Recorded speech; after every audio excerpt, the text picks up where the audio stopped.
Marami sa Golden Scorpions ang sterero. Magbigay po ng at least 2.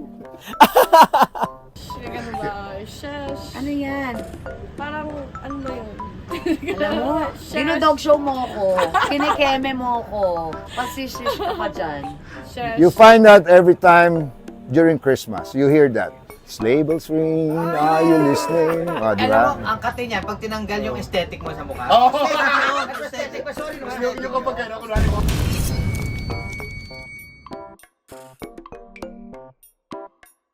Aesthetic. Ano ba aesthetic? Aesthetic. Maganda. Ganon. Parang kakaiba. Facial? Kakaiba. Ano? Parang Kakaiba? Oo. Hindi ba yung facial? Ano bang salita yun? Gen Z. Gen Z? Gen Z. Wala, malayo ako dyan. Parang yan? ang Kakaiba. ang aesthetic naman ng lugar na to, parang halimbawa sa mga coffee shop, ganyan yung mga design niya. Ah, ganun ba? Oh, parang ako yung nanonood. Okay, ganun daw. Maganda sa paningin. Yun. Wow! Ang ganda, aesthetic. Ganun. Aesthetic. Yan yung physical, di ba? Aesthetic, hindi emotional. Hindi, ang aesthetic, hindi ginagamit sa sentence. Yun lang yun. Aesthetic. Oh. Ay, alam mo, ang kate niya, pag tinanggal yung aesthetic mo sa mukha. Oo. Aesthetic pa, sorry. Yung kapag ano, kunwari monster ka, di Monster, ba? oo. Oh, yun. Nandun yun. Grabe. Ang tagal tanggalin ng aesthetic. Aesthetic. Galing niya. Aesthetic. Parang ang lapit nun sa aesthetics. So siguro yung may itsura, yung maayos, yung may dating. Tama ba? Hindi ko alam. Aesthetic. Alam ko yan yung uso ngayon sa mga Gen Z, di ba? Kunyari, nasa coffee shop sila, gusto nila yung mga parang maganda yung dating, maganda sa paningin, di ba? Yun yun. So yun, ang aesthetic mo naman, aesthetic naman ang forma mo, yun na lang. Aesthetic, sa pagkakaintindi ko, kailangan maging maayos sa paningin. Kung bibigyan mo kung yung blank wall, bibigyan mo siya ng magandang design, dapat yung aesthetic niya, nababagay, maganda sa mata, maganda sa paningin.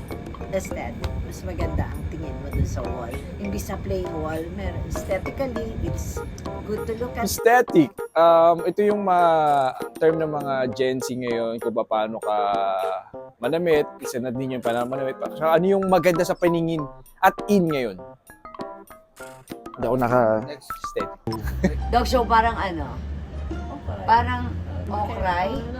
Parang, ano ba yung Parang, ano ba? Expression. Expression expression naman talaga, na pangit? Or parang simple, ganon? Ganon ba? Depende sa Biniro. pagkasabi. Depende Ano ba? sa sentence. Parang biniro niya. Ayun, dog, biniro. Parang ganon. Dinog show mo ko. Sabi mo, ang ganda dito. Oo Dog nga, show ka. chill. Ganon? Tama ba?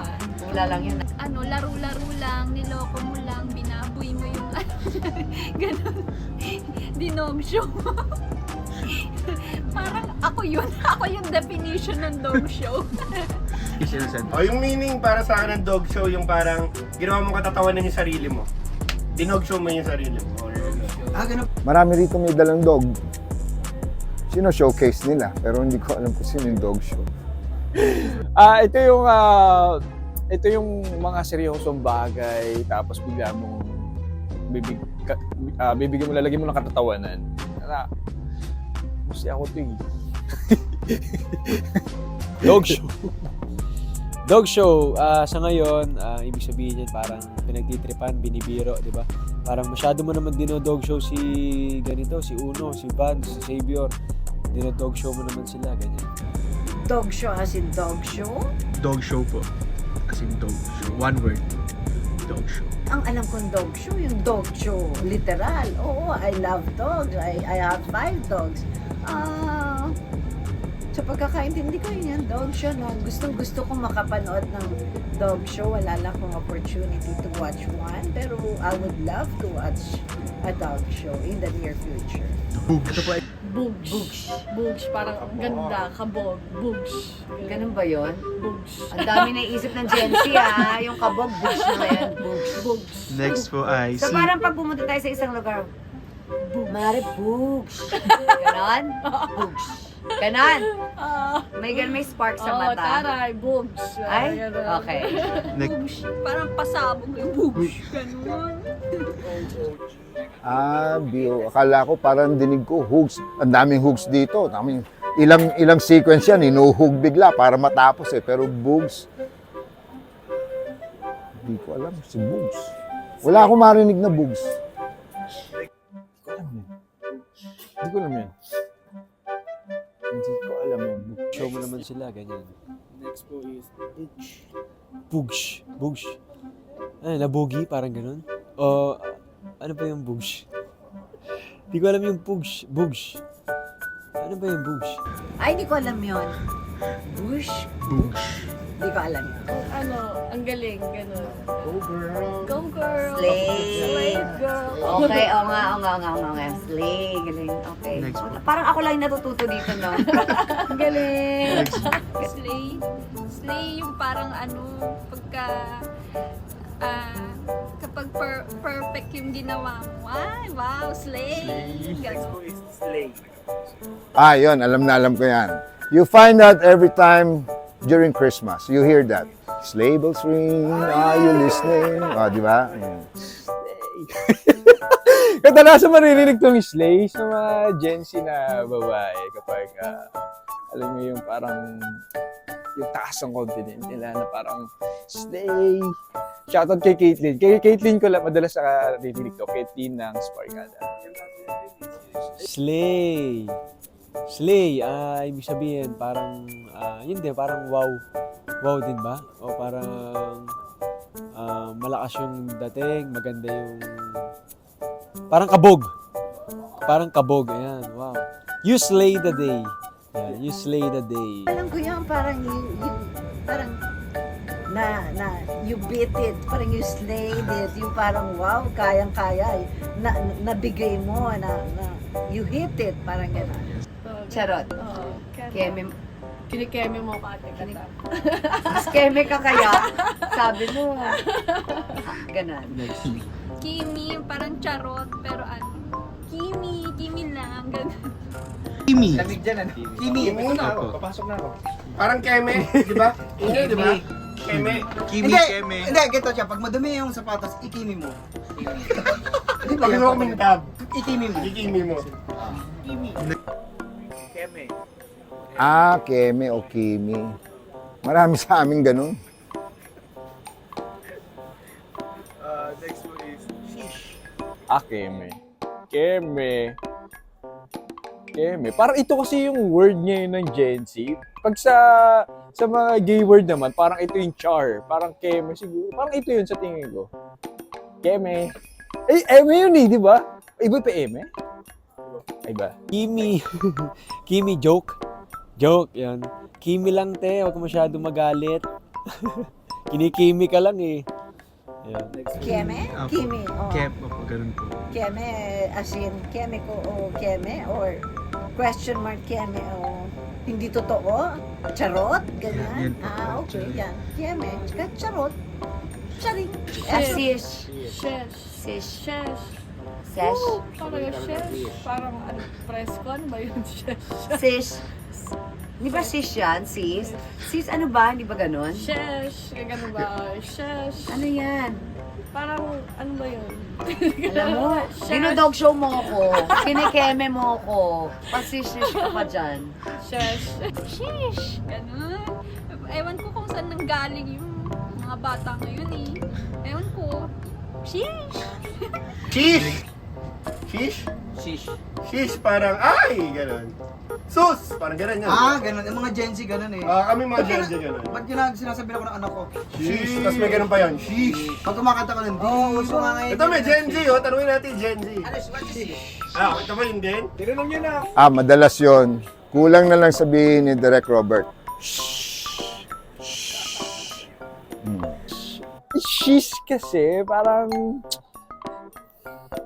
alam mo yung ano ko ba? Hindi ko ma-define pero shish. Mema, siguro mema na lang yan. Shish. Shish. Sheesh! Sheesh! Ayun, parang expression na parang na-impress ka rin, parang gano'n, na-believe ka rin. So parang pag may magandang dumaan na babae siguro o may gwapong lalaki, pwedeng pag dumaan, sheesh! Ewan ko, yun ang pagkakaunawa ko Shish, parang sa tingin ko, parang, ay, shish, parang gano'n. Baka yun, ang pagkakaintindi ko, yun, ibig sabihin, ay, shish, parang sayang. Sayang naman, hindi ko na nagawa. Shish, sayang. Ay, sayang yun. Gamol. Madumi ba yan? Gamol? Mga Andrew E. Yeah. Oo nga. Sige, ikaw na sample ng ano. Ano ba? Ang gamol naman, ano? Ang gamol naman ng damit na yun. Parang gano'n. Ang Basura? ang Basura? Hoy, grabe basura siya. Ang gamol naman sa lugar nito, ganon? Ganon po ba yan? Gamol? Ano po yun? More ano siya, parang sabi nila madumi, Madumi. madungis. Uso po yun ngayon? Nauso na uli yun, yung gamol? Hindi po, parang before, 90s. Before. Oo, yun po yung term nila for. Gamol? Gamol, dugyot. Hindi tayo gamol. Parang may pagkabobo ang gamol, di ba? Parang gano'n. May pagka-syunga. Yan. Hindi ko alam kung sinong gamol sa grupo eh. Baka si Elton. Gamol. Hindi ko alam yung gamol. Gamol siguro, balahura, burara, yun siguro. Gaano kagamol? Gamol. Parang negative siya. Gamol, feeling ko ang gamol sa panahon natin ngayon, scammer. Ewan ko kung tama. So, feeling ko scammer.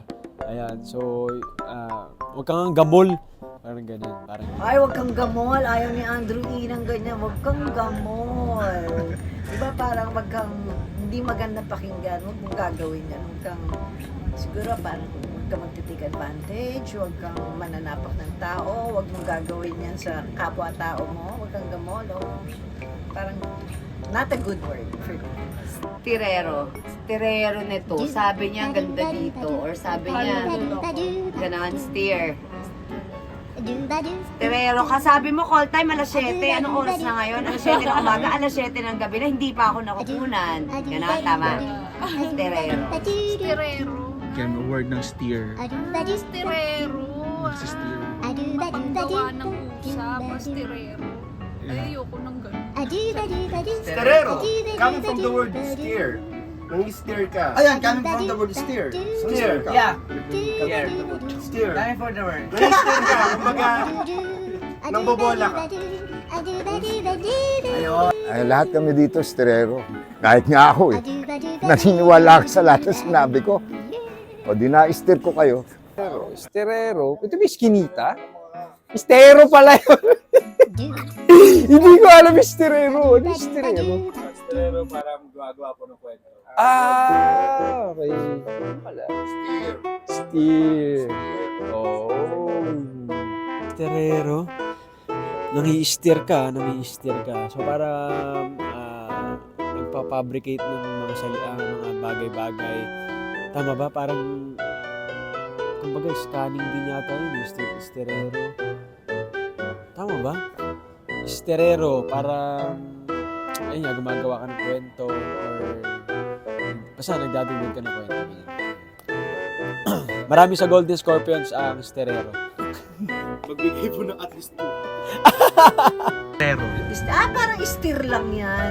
Niloloko mo ako, sterero ka eh. Steer yan, ano? Okay. I passed it. Yes.